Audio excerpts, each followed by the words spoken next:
Awesome. Lovely.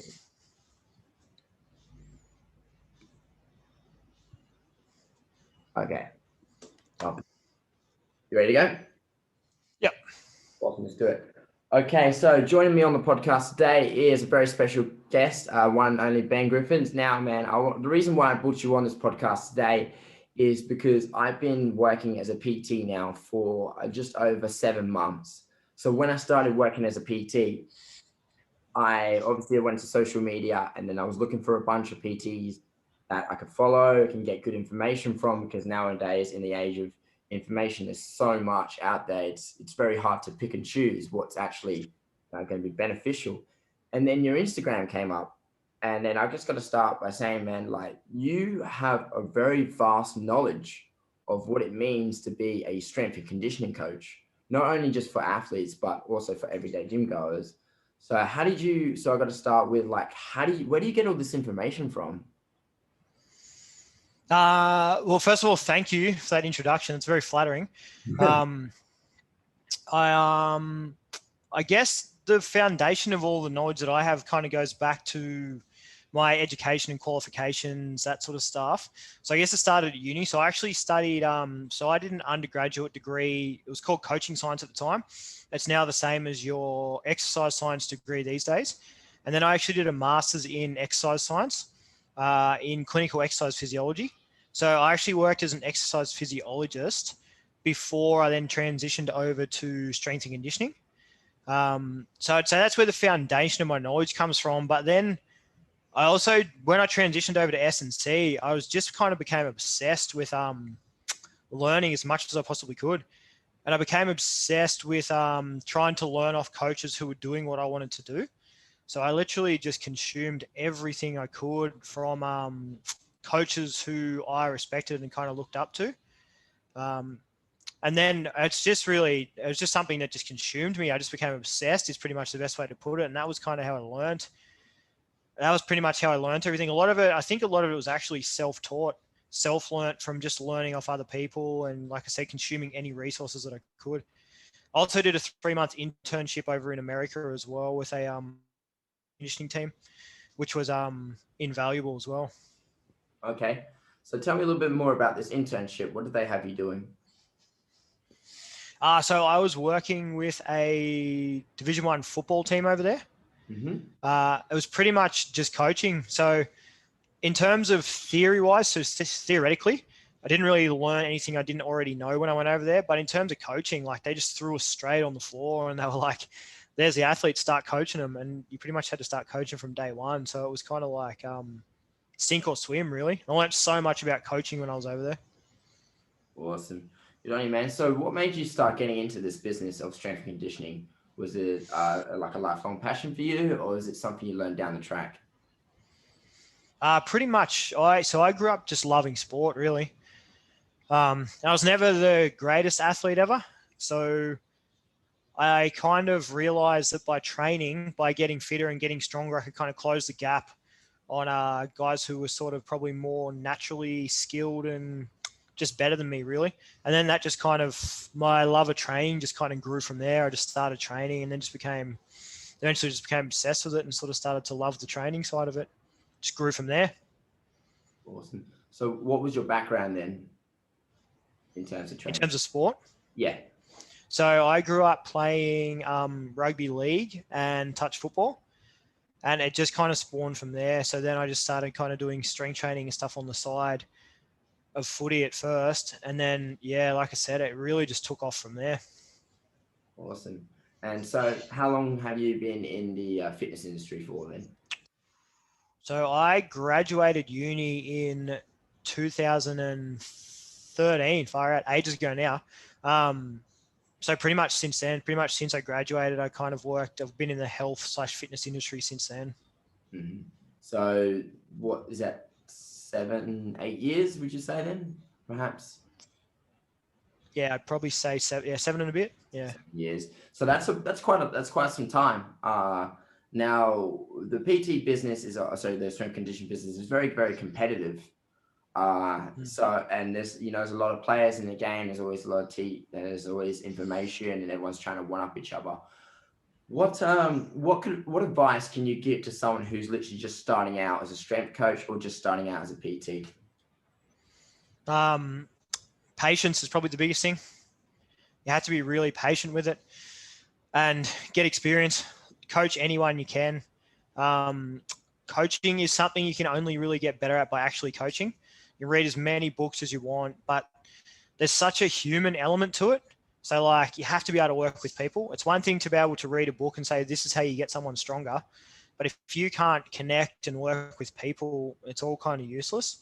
So I'd say be patient, particularly if you're starting as a PT. You might not be able to go full-time as a PT initially, which isn't a bad thing. So you might have to have another job to make money and sort of pay the bills. And then you might have to do the PT thing on the side while you build it up, which is fine. I think that's actually not a bad way to do it.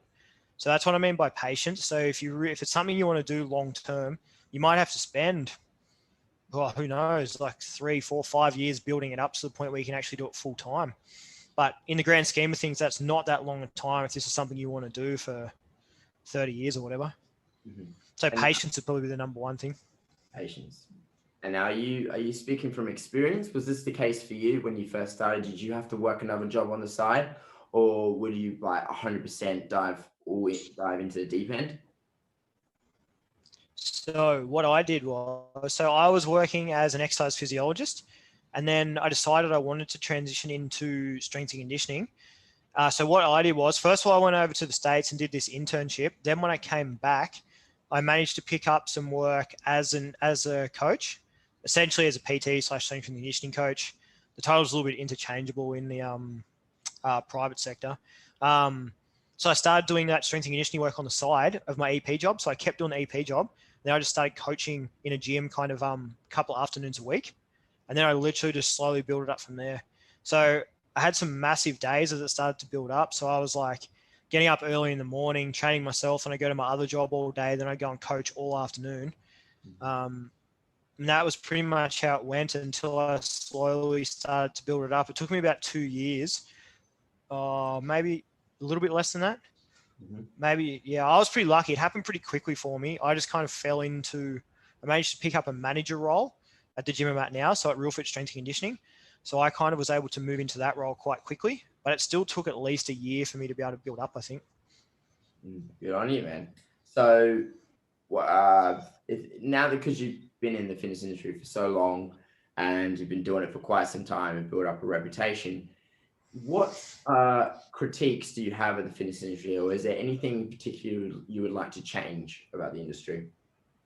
I'd love the industry to become a more viable option for coaches in terms of a long-term career. I think that's the, I don't know how that changes, but I think that's the big down point of the industry. It's the way it is at the moment. Most coaches are having to work really long hours and they're not getting paid very much. And most coaches aren't on a salary or full-time. So I think that, and then eventually most people just end up leaving because it's just not a viable long-term option.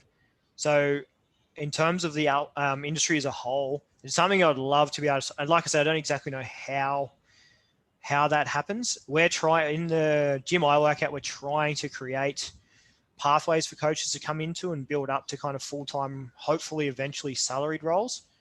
But that's one thing I'd love to see change and develop in the industry. That's good. That's a valid point. There's definitely, I would say from my experience of talking to people, over here in WA, we have WAIS, which is WA Institute of Sport. And there's a lot of coaches that I've come in contact with. What you've just said is definitely something that I've heard before, is there's not a lot of money involved in coaching. Well, one, because how there's a little bit of a stigma that comes around sports coaching, that it's the people who are then teaching them the skills that are the ones that are treated with a little bit more respect and earn more. But really, it's also the strength coaches behind the scenes that are doing, long hours, waking up first thing in the morning and then like attending to the needs and then having to adjust. So that's definitely a point that I've heard before. Now, let's talk about the training. So one thing I actually respect a lot about you is that the stuff you put out on Instagram is insanely good. I think since I've started, been following you as much as I can. Now, there's definitely a few posts that you put out that I really wanted to talk about because I feel like it's very critical to our listeners. So I'm just going to pull up a couple of Instagram posts from you. So this one was from, don't have the exact date, but you stated, common reactions I get from athletes who are new to structured strength conditioning when they first see programs that are written for them is that's fewer exercises than I usually do. That's more rest than I usually take. Quality over quantity. Now, what made you want to write that, or what's your argument behind that? It's just something I see so often. When it comes to strength training, most athletes, or most people in general really who've been in a gym, they tend to associate training, and particularly strength training, with kind of just getting in there and just flogging the crap out of themselves, to be honest. Having no rest, just doing as much as they possibly can. And yeah, as opposed to what I'm kind of talking about there, the first time they get introduced to more structured strength training, where the idea is to actually build strength, the reaction is kind of almost always, oh, this is a lot less exercises. When they first look at the program, they'll generally be like, oh, it might be 5 or 6 exercises. Their reaction will always be, oh, will this take an hour? And you almost have to be like, yeah, just trust me. This is how we're going to do it. We're going to slow things down a bit. We're going to focus on your movement quality. We're going to focus on progressively building the load week to week. And as you get stronger, you're going to need to rest. If you don't rest between sets, that's going to start to limit the amount of weight you can lift. So rest becomes a limiting factor if you don't allow enough time to rest between sets. So yeah, it's just something I see all the time. People kind of being like, oh, this is way less than I usually do, and this is way more rest than I normally have. Good point. Good valid point. So have you ever had a case where you've had an athlete that's come to you and you sort of had to like rewrite all or clear a lot of what they know? Generally, the way I do things is I kind of like to always take things back to basics. Mm-hmm. So regardless of how far along someone is, I kind of always like to take them back to the start and have a look at how they move on your basic movements. And then we'll kind of progress from there. If there's someone who's trained before and has quite an extensive training background, they'll progress quite quickly. As where if it's someone who is more inexperienced, they're just going to take longer to progress, that's all. But either way, I'll generally, regardless of the person, I'll generally take them back to basics and pull it all back and then go from there anyway. Mm-hmm. So when you talk about, can you give me some more clarification of what you mean by like basic movements? Like what are you specifically assessing? So we'll be looking at things like, can they squat? Can they hinge? Can they bridge? Can they do a lunge? And then your upper body basic things will be like push-ups, rows, chin-ups. Can they do all these sorts of things? And then once you work out where they are on the spectrum of those exercises, then it kind of gives you a starting point. Then obviously there's also other things like breathing and bracing, the way they use their core, their glutes, all these types of things. And then it obviously gets kind of individualized as well. There'll be different little individual tests depending on the person's background, injury history, training history, all that sort of stuff. Fair enough. Now, how do you personally like to split your sessions when it comes to your athletes or your clients? It really depends how many sessions per week they're doing. So generally, if it's 3 or less, generally they'll be all whole body sessions. Okay. So where we do a mix of upper and lower body. Sometimes if they're doing 3 sessions per week, if they're going to do 2 sessions back to back, we might do an upper lower, and then the other session might be a whole body. And then once we go to 4 sessions per week, that's when we'll go to an upper and lower body split. And they'll generally do the 2 lower, 2 upper body sessions. But yeah, that's pretty much the basic rundown of how I would split the sessions. Mm-hmm.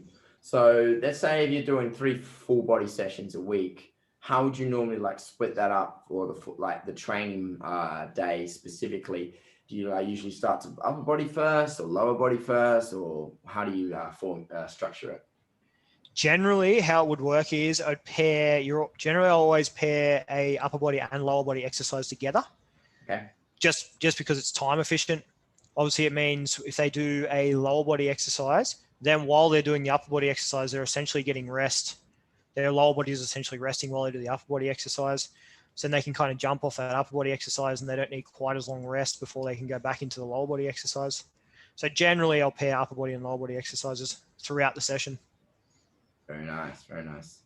And so on to the next point is, have you ever worked with athletes that involve, coaching them in terms of bringing up their speed?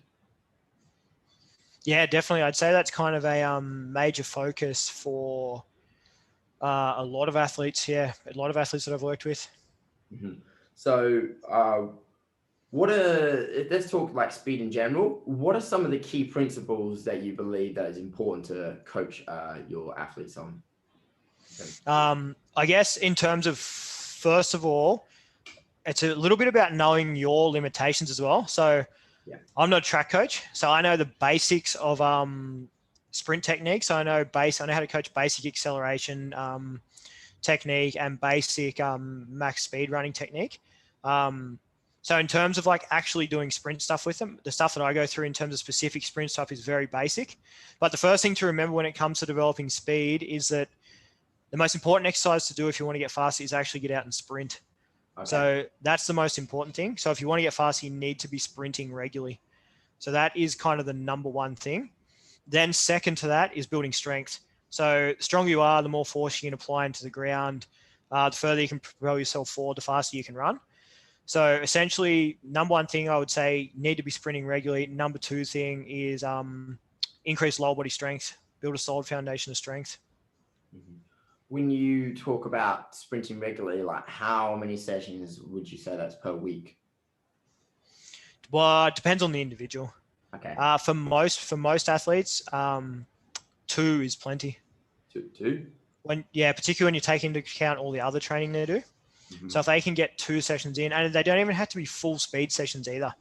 Say if they're doing any sort of field session, they can just jump out on the field for 10 to 15 minutes beforehand and get a couple of sprints in there. And that's really all it needs to be for most athletes. Mm-hmm. And have you, I know that you said that you did your rugby league and you touched football. Did you ever have any history with track and field? Perhaps maybe back in high school or back in university? Nah, it's something I kind of wish I did. And it's still something I actually do want to do is kind of at least go down and shadow a few track sessions with and just try and learn as much as I can off track coaches. But no, personally, I've never really had much involvement with track and field. Okay. So what are some of the most, let's say, important things that you've learned when it comes to coaching sprinting? Less is more. So in terms of if you're actually doing a speed session with someone, you don't want to overcue them. So sprinting is a very neurally demanding activity, which means if the athlete overthinks it, they're probably going to run slower. Because there's so many moving parts, you actually want them thinking less. So it's really important to focus on one thing at a time. So say if you're going to cue them on their arms, just do that. Just tell them to think about their arms. Because then if you start saying, think about your arms, think about your knee drive, think about having your toe up, then they go to run and you'll watch their face and they're just kind of like, it just kind of goes in slow-mo. So it's got to be one thing at a time. Okay, very nice. And is there now in terms of coaching sprinters, are there any exercises that you don't recommend or anything that you believe that goes against the grain? No, once again, it all kind of comes back to the individual. It's hard to specifically name any exercises that I'd recommend someone doesn't do, because I think that kind of really depends on the individual. But I think the main thing is just to keep it same as anything, just to keep it simple and focus on really developing. If an athlete's new to the gym particularly, just focus on generally, there's nothing specific you need to do. Just focus on generally building a solid foundation of lower body strength. Mm-hmm. Okay. And what's the other thing? In terms of personal training for yourself, is there any specific split that you follow for yourself, or what's your typical training week like? So what I will do is, generally I do 4 strength training sessions a week. So I'll do 2 lower body sessions, 2 upper body sessions. Then I do 2 field sessions on top of that as well, where I do a little bit of sprint training and conditioning out on the field as well. Okay. And when you do, your own sprint training, do you find that actually doing the work as well on the track has actually benefited you, or is it something that, or are you a case where you learn something, test it yourself, then you apply it to your athletes? Yeah, definitely. So that really applies to everything, whether it be any sort of speed drills or strength training. Yeah, generally, if I see something, I'm going to try it for myself first, so that I understand it, so I know what it feels like. So when you're telling someone what to do, you can relate to how they're feeling and what they're going through when they're trying to figure it out. So definitely, yeah. Okay, so for this next question, I'm just going to bring you back to one of your previous Instagram posts where you stated, in Australia, there's still a stigma around children in strength training. If they're well coached, strength training is fine for younger athletes. In fact, it's good for them. We're holding athletes back by not letting them start strength training until they're like 18. Why do you believe that is the case? Why do I believe there is a stigma? Yeah. That's a good question. I honestly don't even really know. I think it's got to do with a few studies that came out back in the day that kind of linked growth defects to strength training. But all of that has since been disproven. But there's still a weird stigma that kind of surrounds children and strength training. Now, in terms of children in strength training, do you believe there should be an age on when they can or cannot start? Oh, I think it mainly comes down to common sense, really. I don't think they really can be too young. Obviously, kind of below like 10, 11, 12, they're not going to be interested anyway. So I think good luck trying to get 10-year-olds or anything to do anything worthwhile in a gym. They're just going to have other things they want to be off doing. So I think it's just really depends on the individual as well. Once they kind of mature to a certain age, and just if you have a good coach too, like when you have a 12-year-old in the gym, you're not going to train them the same way you would an 18-year-old, because their mind just works too differently is the main thing. Before it becomes a physical thing, it's just you almost have to entertain them a bit because they're not there to you're not going to have serious conversations with them or anything like that. But in terms of because overseas, I know in America, they get they'll start athletes in the gym at quite a young age, around that sort of 12, 13, 14. They don't kind of hesitate to do that. Whereas in Australia, we kind of tend to wait until athletes are kind of 16, 17, 18. And the problem with that is, regardless of when you start strength training, your first year of strength training is always your first year of strength training. So regardless of how old you are, you're still going to have to go through that first year of learning to move and building a solid foundation. So the sooner you can get that first year out of the way, almost the better. Good. And when it came to building strength in terms of like a foundation, let's say if someone came to you and they wanted to build strength and all that, and they had never done strength training before, what is your way of building them up to that squat, or what's your way of building them up to a bench or a deadlift? Do you follow like a step-by-step process?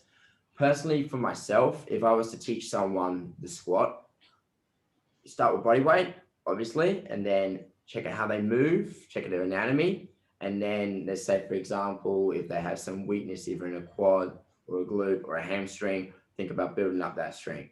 Then from there, start to add a little bit more weight to it. So there's a simple way I could put it is from body weight to squatting with a kettlebell to squatting front squat with a barbell, then finally to squatting in a back squat with a barbell. Is there a certain formula or a way that you follow? Yeah, very similar. Definitely have progressions and regressions for every exercise.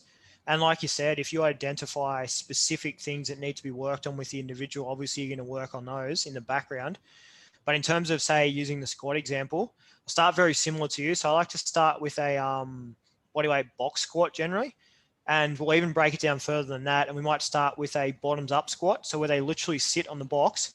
We practice getting them in position while they're sitting on the box. Then all they have to do is stand up.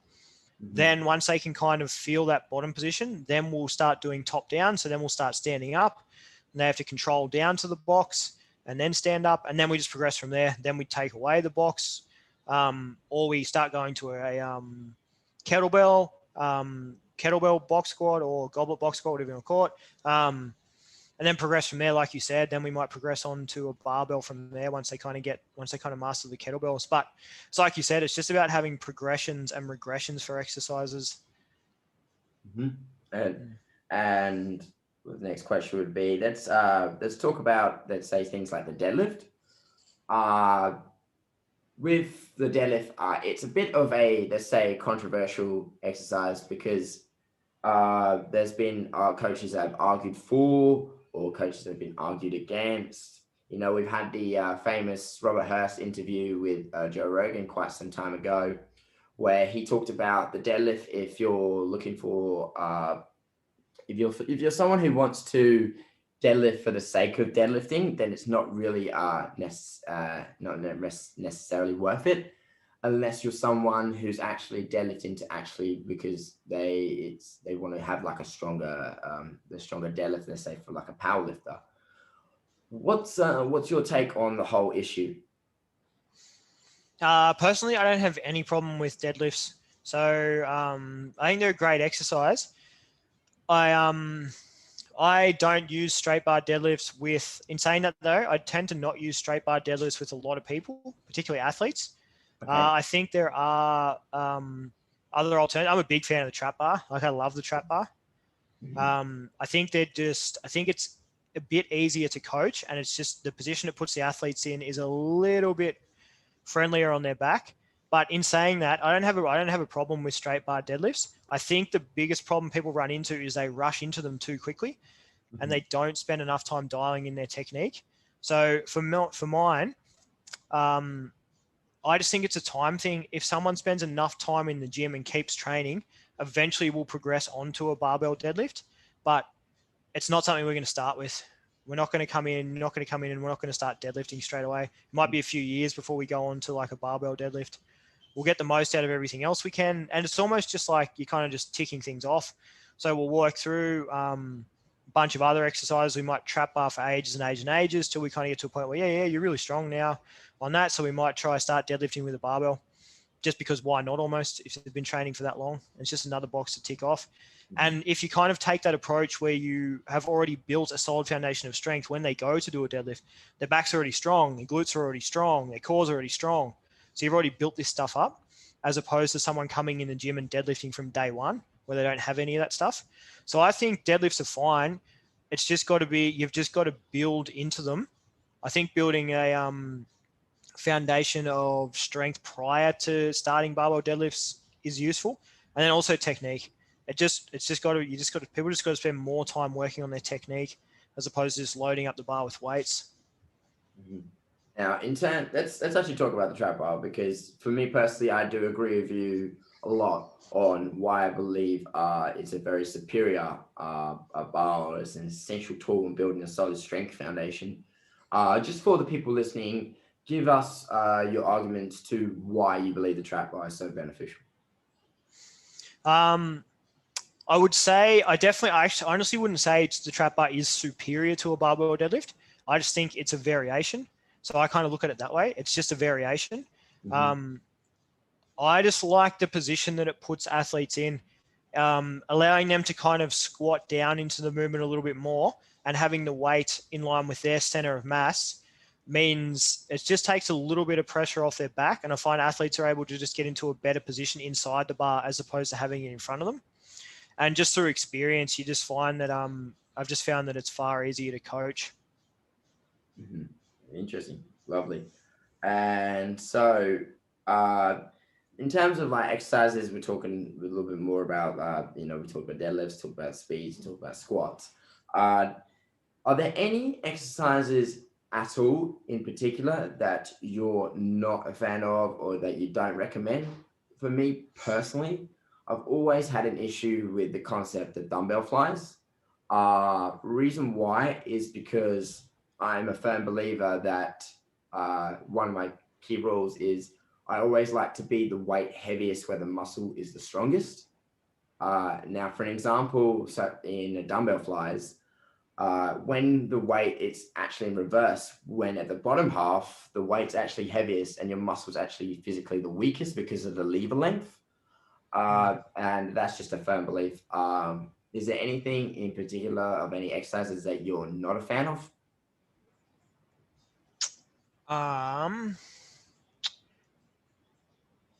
Off the top of my head, there's no kind of specific exercises that I would single. I'm sure I could find some if I had thought about it, but for me, it's more about the individual. So as long as you can kind of explain why you're using that exercise for that specific person, then I think it's fine, because I've seen programs before from the outside looking in for people. I've seen people do exercises that I'm like, oh, I don't really like that exercise. Mm-hmm. But then I've talked to the coach and the coach has explained, no, this is why this person's doing this exercise because of whatever reason. And then you sit there and go, oh, okay, that actually makes a lot of sense. Mm-hmm. So I think there are a few exercises which are just stupid. Obviously you see some things and you're like, there's no explanation for that. But one thing I've learned is not to be too quick to judge on exercises, because unless you can get the full context and actually talk to the person who's programmed that exercise, I think it's risky to, just automatically assume that it's a stupid exercise. Mm-hmm. Can you give us a example of when you looked at that exercise and say, oh, and then you went to the coach and they explained it for you? I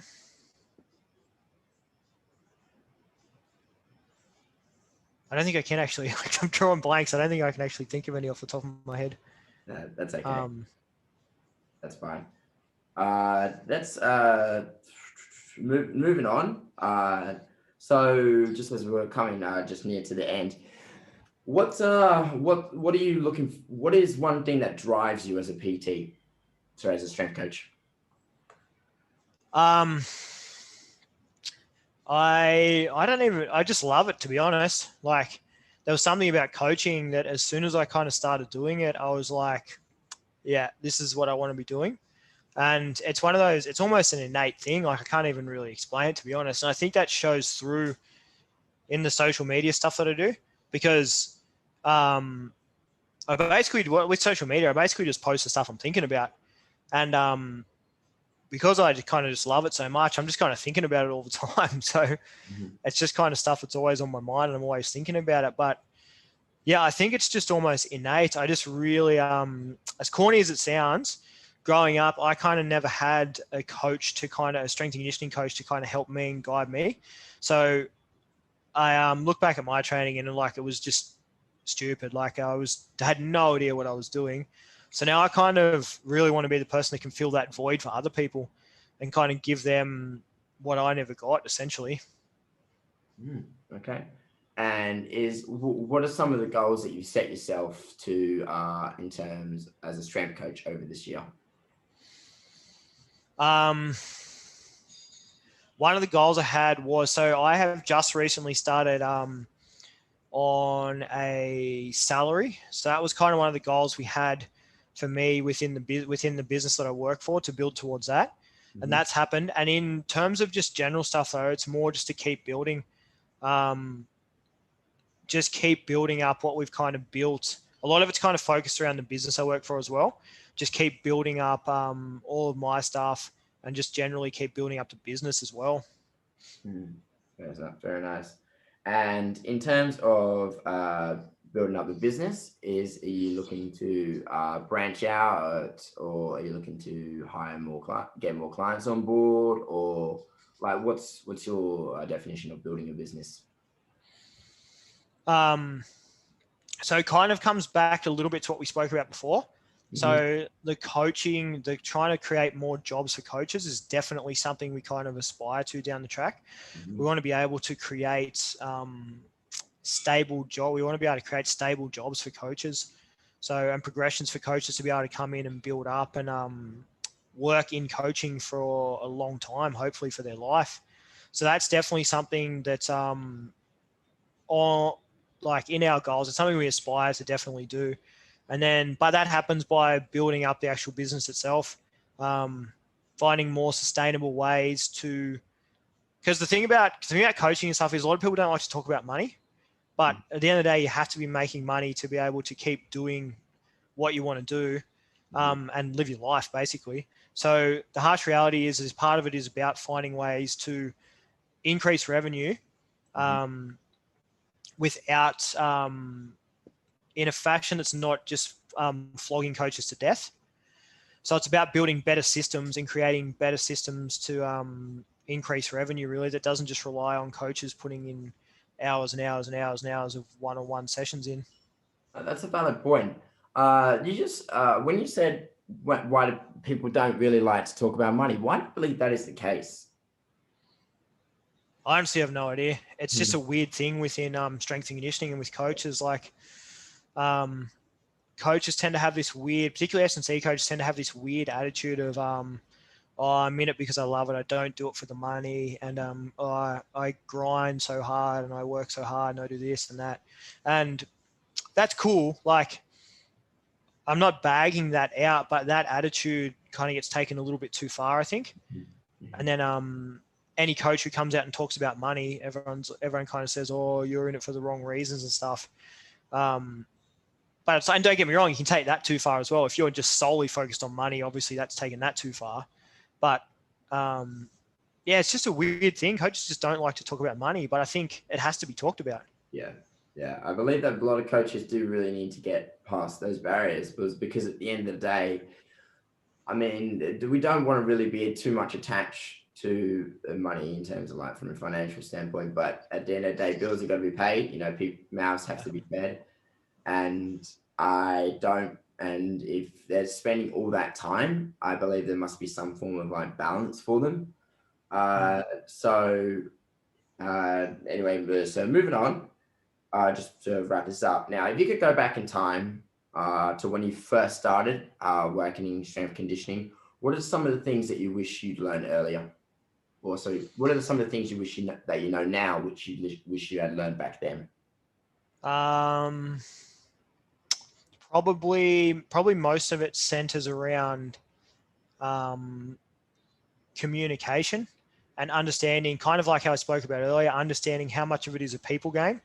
Because that's what it is. Coaching is communication, and it's a people game. It's far less about sets and reps and exercise selection than it is about communication and being able to talk and bond and build relationships with people. So I think I was a little naive to that aspect when I first started. I think that was something that definitely took me by surprise, because you have quite a bit of spare time in a session usually. So you have to actually be able to talk to people, and you have to have a decent level of communication skills, which when I first started, I definitely think I lacked in that area, and it's taken me time to get better at that. But yeah, that's definitely something I would like to have been pre-warned about, I guess you could say. Mm-hmm. Awesome. And is there anybody, before we wrap this up, is there anyone you want to thank? Any shout outs you want to mention or give? Not particularly, no. If anyone is interested, the gym I work for is called Real Fit Strength and Conditioning, in Canberra, if you're interested in checking us out. But no, other than that, just a massive thank you to you. Yeah, it's been, some of the things you said have been extremely flattering, and I'm pretty humbled to hear you say some of that stuff. And I'm just glad you've enjoyed the content that I put out and you've found it useful. No problem, man. I appreciate your time. Now, just before I just let you go, I'm just going to quit and just recording. Thank you very much, Ben.